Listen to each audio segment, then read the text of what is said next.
وہ وسیلے نہیں دیکھتے، تم اس کے در پہ جا کے کھڑے ہو جاؤ، وہ تمہاری مرادیں ضرور پوری کریں گے۔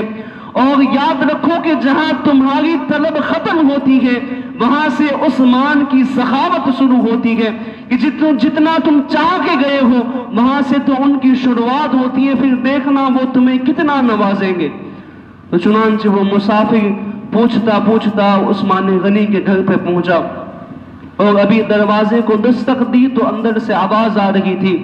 سیدنا عثمان غنی اپنے بچوں سے کہہ رہے تھے، انہیں ڈانٹ رہے تھے کہ تم نے یہ کیا کر رہے ہو، تم نے دودھ کے ساتھ شہد ملا کے پی رہے ہو، شہد بھی میٹھا ہے دودھ بھی میٹھا ہے، تمہیں دو میٹھی چیزیں کھانے کی کیا ضرورت ہے، تم صرف دودھ بھی پی سکتے ہو، تم یہ کیوں ملا کے پی رہے ہو۔ تو یہ مسافر نے جب باہر سے یہ آواز سنی تو اس کے تو ہوش اڑ گئے، کہا کہ امیر المومنین تو کہہ رہے تھے کہ بڑی سخاوت کرتے ہیں، بڑے امیر ہیں، اور ابھی تو ان کے گھر میں یہ حال ہے کہ یہ دودھ اور شہد ملا کے پینے سے انکار کر رہے ہیں۔ تو پھر سیدنا عثمان غنی نے دروازہ کھولا، اور جب مسافر نے سلام کیا تو انہوں نے سلام کا جواب دیا، اور پھر عرض کیا کہ اے مسافر مجھے معاف کرنا کہ چند منٹوں کی دیری ہوئی، میں گھر کے کچھ کام میں مصروف تھا۔ جب اس نے یہ اخلاق دیکھا تو بڑا متاثر ہوا، اور اس مسافر کو گھر کے اندر بیٹھایا، اور سب سے پہلے اس کے سامنے ایک گلاس پیش کیا گیا جس میں دودھ کے ساتھ شہد ملا ہوا تھا۔ تو اس نے دیکھا تو بڑا تعجب ہوا کہ اپنے بچوں کو تو پینے سے انکار کر رہے تھے کہ دو میٹھی چیزیں ساتھ میں نہ پینا، لیکن مجھے یہ دونوں میٹھی چیزیں دے رہے ہیں۔ اور ابھی دودھ ختم کیا کہ کھجور کا حلوہ بھی آ گیا، تو کہا یہ تو تین چیزیں مجھے دے دی ہیں انہوں نے۔ اور اس کے بعد کھلانے پلانے کے بعد سیدنا عثمان غنی نے فرمایا کہ بتاؤ تم کس کام سے آئے ہو، اپنی کام بتاؤ۔ تو اس نے کہا کہ میں مقروض ہوں، مجھ پر بہت قرض ہے، اور اسی سلسلے میں آپ کے حضور آیا ہوں۔ تو سیدنا عثمان غنی نے اپنے غلام کو بلایا اور اسے آواز دی، تو وہ ایک اونٹ لے کر آیا جو ساز و سامان سے لیس تھا۔ تو سیدنا عثمان غنی نے فرمایا کہ اے مسافر، اس میں تمہارے اور تمہارے گھر والوں کے لیے کپڑے بھی ہیں، اور تمہارے گھر کا راشن بھی موجود ہے، اور یہ 6000 اشرفیاں ہیں، یہ بھی لے جاؤ، یہ تمہارے قرض میں کام آئے گی۔ وہ مسافر کا قرض چونکہ 3000 اشرفیوں کا تھا، اس نے کہا بھی نہیں تھا کہ سیدنا عثمان غنی نے اتنی رقم اسے دی، اور اس نے کہا کہ اے امیر المومنین میں یہ اونٹ واپس دینے کیسے آؤں گا، میں تو ملک شام رہتا ہوں۔ تو سیدنا عثمان غنی نے فرمایا کہ یہ تمہیں واپس دینے کے لیے دیا بھی نہیں ہے، تم آئے پیدل تھے، اب سواری پر بیٹھ کر جاؤ گے۔ یہ عثمان غنی کی سخاوت ہے، یہ آپ کی سخاوت کا عالم ہے کہ آپ نے بے پناہ سخاوت کی ہے، اور اسی لیے رب تبارک و تعالیٰ نے آپ کو مال و دولت بھی اتنا عطا کیا ہے، آپ کو بڑی مال و دولت عطا کی ہے۔ بندوں کے پاس آج مال اس لیے نہیں ہے کہ وہ اپنے رب کے ساتھ سودے بازی نہیں کرتے، ان کے ساتھ تجارت نہیں کرتے۔ ایک مرتبہ بندہ اپنے رب سے تجارت کر کے دیکھے، پھر دیکھے اسے کتنا مال ملتا ہے۔ کہا ایسے ہی حضور نے نہیں فرمایا ہے کہ تم 1-2 تمہیں رب 70 عطا کرے گا، اگر تم اس کے ساتھ سودے بازی شروع تو کرو، اس کی راہ میں دے کے تو دیکھو وہ تمہیں کتنا عطا کرے گا، یہ تمہارے تصوروں میں بھی نہیں ہوگا۔ پھر بندے کو پتا بھی نہیں ہوتا، ان راستوں سے اس کے پاس رزق شروع ہو جاتا ہے۔ یہ سیدنا عثمان غنی کی بات ہے۔ اور ایک بات تو ان کی بڑی ہی پیاری ہے کہ کبھی کبھی تنہائیوں میں اس کا ذکر کرنے کو دل کرتا ہے۔ کہا وہ کون سی بات ہے؟ کہا ایک مرتبہ سیدنا عثمان غنی رضی اللہ تعالیٰ عنہ کہیں سفر پہ گئے، کہیں تجارت کو گئے، اور 3-4 دنوں کے بعد مدینہ منورہ واپس لوٹے، اور مدینہ منورہ آئے اور مسجد نبوی میں نماز کے لیے پہنچے، اور نماز سے فارغ ہوئے تو دیکھا کہ حضور کے چہرے پر بڑی کمزوری ہے، حضور کے چہرے پر بڑی کمزوری اور بھوک کے آثار نظر آ رہے ہیں۔ تو آپ نے بلال سے پوچھا کہ بلال بتاؤ حضور کے چہرے کا عالم ایسا کیوں ہے، میں حضور کے چہرے پر اس طرح کی کیفیت کیوں دیکھ رہا ہوں؟ تو بلال نے فرمایا کہ جاؤ آپ ان کے گھر جا کے معلوم کر لو۔ تو جب گھر پہنچے اور دروازے پر دستک دی تو ماں عائشہ صدیقہ نے پوچھا کون ہے؟ تو آپ نے فرمایا کہ میں حضور کا غلام عثمان ہوں، اور میں جاننا چاہتا ہوں کہ حضور کے چہرے پر یہ کمزوری کے آثار کیوں نظر آتے ہیں؟ میں 3-4 دنوں سے مدینے سے باہر تھا، لیکن میں آج حضور کو اس طرح کیسے پا رہا ہوں، بتائیں کیا معاملہ ہے؟ تو سیدنا عائشہ صدیقہ سلام اللہ علیہا ہچکی لے کے رو پڑی اور کہا عثمان اس لیے کہ تمہارے نبی نے 3 دنوں سے کھانے کا ایک لقمہ تک نہیں کھایا ہے، ان کے حلق سے کوئی چیز نہیں اتری ہے، اتنے دنوں سے انہوں نے کچھ نہیں کھایا ہے۔ سیدنا عثمان غنی رضی اللہ تعالیٰ عنہ عرض کرتے ہیں کہ بی بی جان آپ پردے میں نہیں چلی جاتی، اس کے بعد آپ پردے میں چلی جاتی ہیں۔ اور سیدنا عثمان غنی اپنے گھر گئے اور غاسن کی بوریاں اٹھائی، تمام ساز و سامان ساتھ لیا اور تمام سامان لے کر حضور کے گھر پہ تشریف لاتے ہیں اور چولہا جلاتے ہیں۔ ماں عائشہ صدیقہ فرماتی ہے کہ عثمان جب چولہے میں پھونکے مار رہے تھے تو ان کی داڑھیوں سے دھواں نکل رہا تھا۔ ہاں عثمان نے اپنے ہاتھوں سے سالن پکایا اور روٹیاں پکاتے پکاتے عثمان کے ہاتھ بھی جل گئے۔ چنانچہ سیدنا عثمان غنی نے کھانا تیار کیا، اس کے بعد مسجد نبوی میں گئے اور حضور علیہ السلام کی بارگاہ میں عرض کیا کہ حبیب آپ اپنے گھر چلیں، آپ کھانا تناول کریں، آپ گھر تشریف لائیں۔ تو چنانچہ حضور علیہ السلام گھر میں تشریف لاتے ہیں، حضور کے سامنے سیدنا عثمان غنی کھانے کو پیش کرتے ہیں۔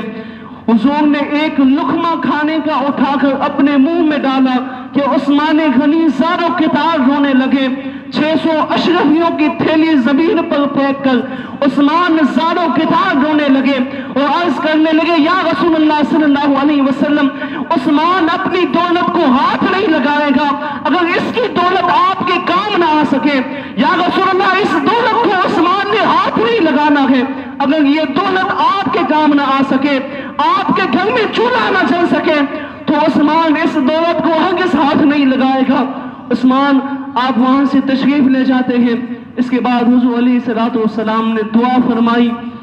وہ بھی کیا خوب دعا فرمائی۔ عائشہ صدیقہ فرماتی ہے جیسے ہی عثمان گھر سے چلے اس کے بعد حضور علیہ السلام نے ہاتھوں کو اٹھایا اور دعا فرمائی کہ مولا میں عثمان سے راضی ہوں، اب تو بھی اس سے راضی ہو جا۔ بھلا اس سے بڑھ کر دعا اور کیا ہو سکتی ہے؟ اس سے بڑی دعا کیا ہو سکتی ہے جو رحمت عالم کی زبان سے نکلی ہو، جو حضور علیہ السلام کی زبان سے یہ دعا نکلی ہو۔ اب آپ سوچیں ان کا عالم کیسا ہے اور ان کا حضور کا احترام کرنے کا انداز کیا ہے، ان کی حضور سے عشق کیسا ہے، ان کی حضور سے محبتیں کیسی ہیں۔ یہ ان کی شہادت کا دن ابھی گزرا ہے، لوگوں جان لو یہ خلیفۃ المسلمین ایسے ہیں، آپ خلیفہ ایسے گزرے ہیں کہ یہ اسلام کے پہلے خلیفہ ہیں کہ جن کے اوپر 40 دنوں تک پانی کو بند کر دیا گیا، آپ کو 40 دنوں تک پانی پہنچنے نہ دیا گیا اور بے دردی کے ساتھ آپ کو شہید کیا گیا ہے۔ یہ بھی اسلام کے پہلے ایسے خلیفہ ہیں کہ جنہوں نے مدینہ منورہ میں خون ریزی کو برداشت نہیں کیا، کہا میں مدینے میں ایک خون کا قطرہ گرنے نہیں دوں گا، بھلے اس کے اوپر عثمان کو اپنی جان دینی پڑ جائے، لیکن میں حضور کے مدینے کی حرمت کو برباد نہیں ہونے دوں گا۔ کئی سارے محبین آتے تھے، جب آپ کو کئی سارے لوگوں نے، کئی ہزار لوگوں نے، تقریباً 2 یا 3 ہزار لوگوں نے آپ کے گھر کا محاصرہ کیا، آپ کے گھر کو گھیر لیا۔ ان کی کئی ایسی باتیں تھیں، یہ ان لوگوں، یہ وہ کافر تھے جو اسلامی لباس پہن کر مدینے آئے تھے۔ ان لوگوں نے جب محاصرہ کیا تو کئی عثمان غنی کے پاس آتے تھے کہ اے امیر المومنین آپ ہمیں اجازت دے دیں، اب ہمیں اجازت دیں، ہم ان تمام کو یہاں سے کھدیڑ کر بھگا دیں گے، ہم ان تمام کو یہاں سے ختم کر دیں گے۔ تو عثمان غنی نے اس کی ہرگز اجازت نہ دی کہ میں یہ کبھی برداشت نہیں کر سکتا کہ میرے حضور کی اس مدینے پر خون ریزی ہو جائے اور مسلمانوں کا خون سے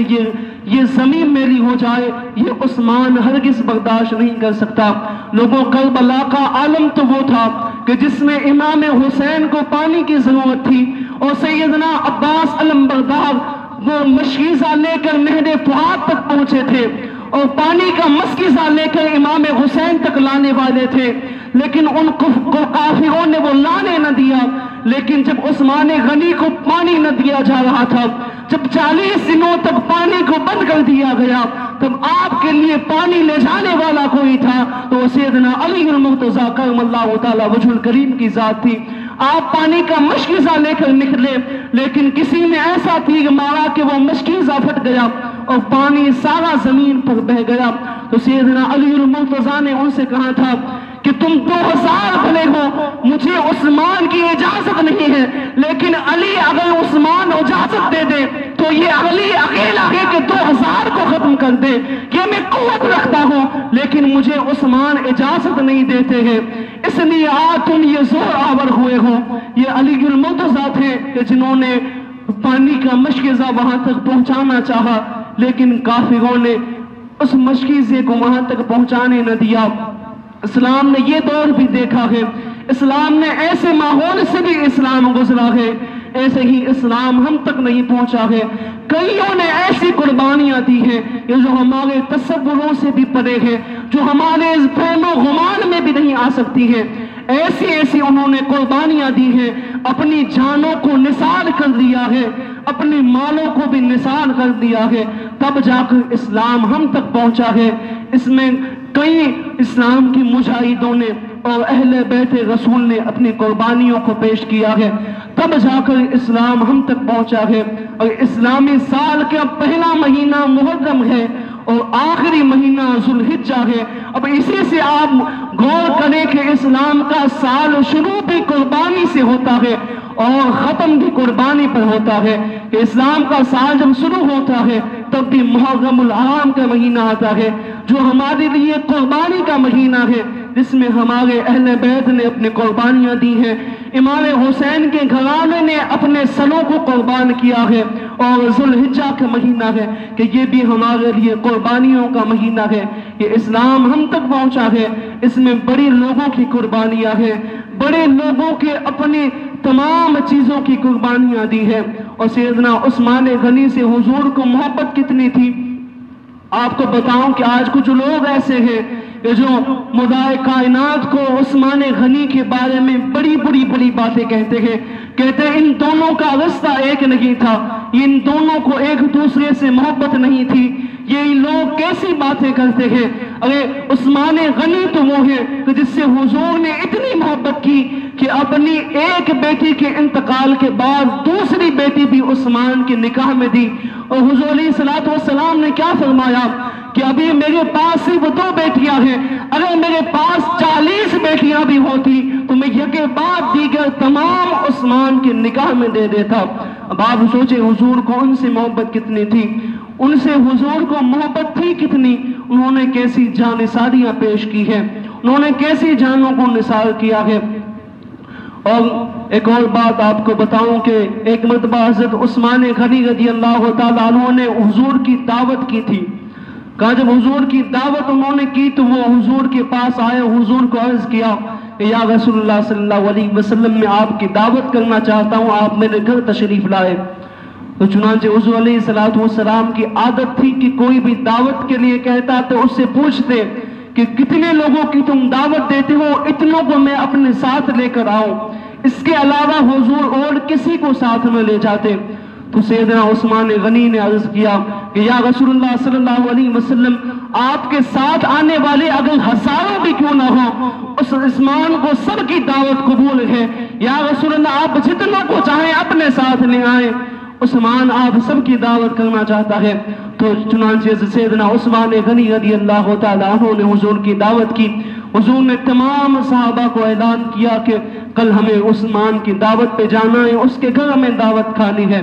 اور چنانچہ سیدنا عثمان غنی حضور علیہ السلام کے ساتھ چل رہے ہیں،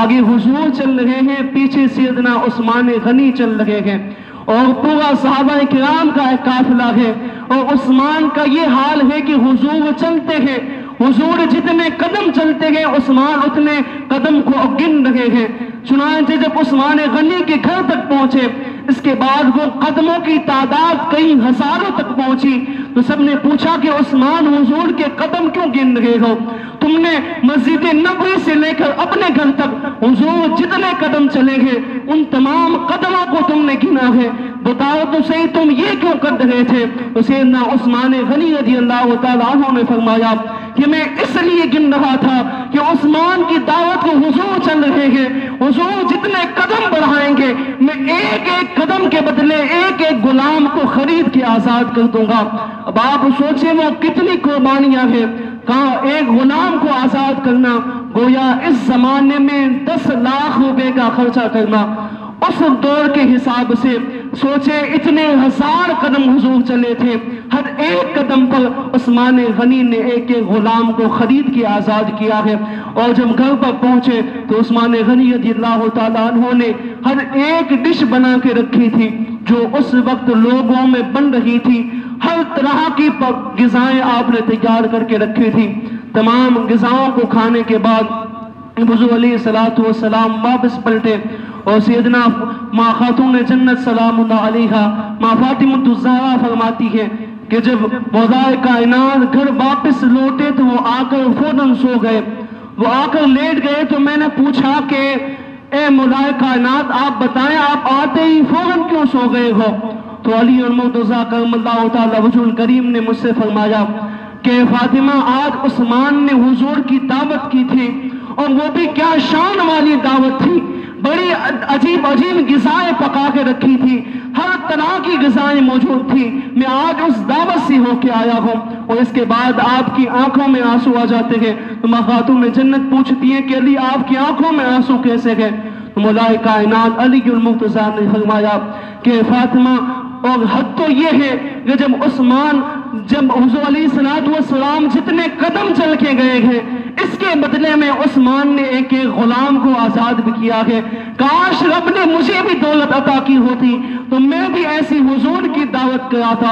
میں بھی حضور کو اسی طرح کی دعوت دیتا اور جیسے عثمان نے دی ہے۔ تو چنانچہ ماں خاتون جنت نے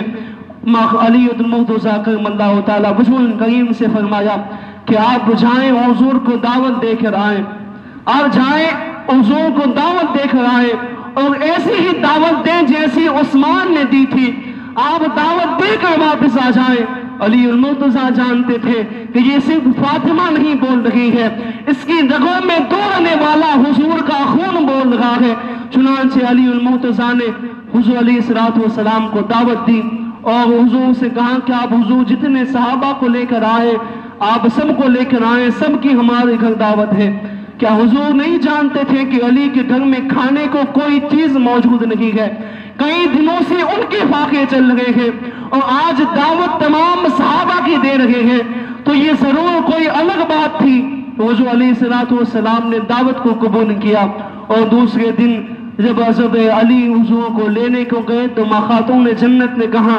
کہ علی تم واپس جب حضور کو یہاں لے کر آؤ تو حضور کے قدم گننا مت بھولنا، جتنے قدم حضور چلے تم گن کے آنا۔ چنانچہ علی المرتضیٰ حضور کو لے کر آئے اور ہر قدم گنتے گئے جتنے حضور کے قدم بڑھتے تھے۔ چنانچہ ماں خاتون جنت کے گھر پہنچے اور علی المرتضیٰ نے جب گھر کھولا تو کیا دیکھا کہ چولہا جل رہا ہے، اس کے اوپر ایک خالی برتن ڈھانک کے رکھا ہے اور پاس میں ایک مصلہ بچھا ہوا ہے جس میں ماں خاتون جنت اپنے سر کو سجدے میں رکھے ہوئے ہیں اور ماں خاتون جنت رب سے کہہ رہی ہے، رب سے عرض کر رہی ہے، اے مولا میں نے آج تک تجھ سے کچھ مانگا نہیں ہے، آج تک فاطمہ نے تیرے سامنے ہاتھ نہیں پھیلایا ہے، لیکن آج فاطمہ کچھ مانگ رہی ہے اس لیے کہ علی کی یہ خواہش تھی کہ وہ حضور کو دعوت کھلانا چاہتے ہیں، اب مولا تو ہی ہماری ضرورتوں کو پورا کرنے والا ہے۔ چنانچہ ماں خاتون جنت نے جب سر کو اٹھایا اور جب اس برتن کا ڈھکن کھولا گیا تو اس کے اندر ایسی غذائیں موجود تھی کہ جیسی بندوں نے دیکھی نہیں تھی۔ چنانچہ تمام صحابہ کرام کو حضور نے کھانا کھلایا اور تمام جب کھانا کھا چکے اس کے بعد حضور علیہ السلام کے ساتھ تشریف لے جا رہے تھے تو علی المرتضیٰ کرم اللہ تعالی وجہ الکریم نے عرض کیا کہ فاطمہ وہ قدم بھی تو گنے ہیں، اس کا اب کیا کرنا ہے؟ میں نے سارے قدم گنے جتنے حضور کے ہمارے گھر تک آنے میں اٹھے ہیں، میں نے ان تمام قدموں کو گینا ہے، اب بتاؤ اس کا ہمیں کیا کرنا ہے؟ تو خاتون جنت فرماتی ہیں کہ آپ جائیں حضور کے پاس تشریف لے جائیں، اور پھر سجدے میں سر کو رکھتی ہے اور رب کے حضور دعائیں کر رہی ہیں کہ یہاں حضور علیہ الصلوۃ والسلام صحابہ کرام کے ساتھ بیٹھے ہوئے ہیں کہ اتنے میں حضور زار و قطار رونے لگتے ہیں، حضور کی آنکھوں سے آنسو آ جاتے ہیں۔ لوگوں نے صحابہ کرام نے پوچھا کہ یا رسول اللہ بتائیں آپ کیوں رو رہے ہیں؟ تو حضور علیہ الصلوۃ والسلام نے فرمایا کہ صحابہ تم نے آج جو کھانا کھایا تھا وہ جانتے ہو کون سا کھانا تھا؟ کہا دیکھو میرے پیچھے جبرائیل کھڑے ہیں، یہ کھانا رب نے جنت سے بھیجا تھا، آج جو تم نے علی کے گھر پہ کھایا ہے اور اے علی تم نے جو قدموں کو گنا ہے جان لو اس کے بدلے میں رب نے کیا عطا کیا ہے۔ رب نے ارشاد فرمایا ہے کہ اے علی نے جتنے قدموں کو گنا ہے ایک ایک قدم کے بدلے ایک ایک ہزار امتی کی رب تبارک و تعالیٰ بخشش فرمائے گا۔ یہ خاتون جنت کی دعائیں ہیں اور یہ علی المرتضیٰ کی ادائیں ہیں، یہ ان کی حضور سے محبتیں ہیں، یہ ان کی حضور سے دل لگیاں ہیں کہ جیسے انہوں نے حضور کے ساتھ کی ہے، جیسی اپنے عشق کو حضور کے سامنے پیش کیا ہے اور جیسی اپنی جان نثاریاں حضور کے قدموں میں نچھاور کی ہے۔ یہ سیدنا عثمان غنی کا کل دن تھا، اسی کے حوالے سے میں نے چند باتیں آپ کے حضور پیش کی ہے۔ اللہ تبارک و تعالی ہمیں کہنے سننے سے زیادہ عمل کرنے کی توفیق عطا فرمائے اور مولا تبارک و تعالی ہمارے تمام صغیرہ کبیرہ گناہوں کو معاف فرمائے اور مولا تبارک و تعالی ہمیں صراط مستقیم پر چلنے کی توفیق عطا فرمائے اور ہمیں حضور کے غلامی میں زندگی بسر کرنے کی توفیق عطا فرمائے۔ وآخر دعوانا الحمدللہ رب العالمین۔ انشاءاللہ تبارک و تعالی آئندہ جمعہ کو سیدنا امیر المؤمنین عمر بن خطاب رضی اللہ تعالیٰ عنہ کے حوالے سے چند باتیں آپ کے گوش گزار کروں گا اور اعلان سماعت فرمائیں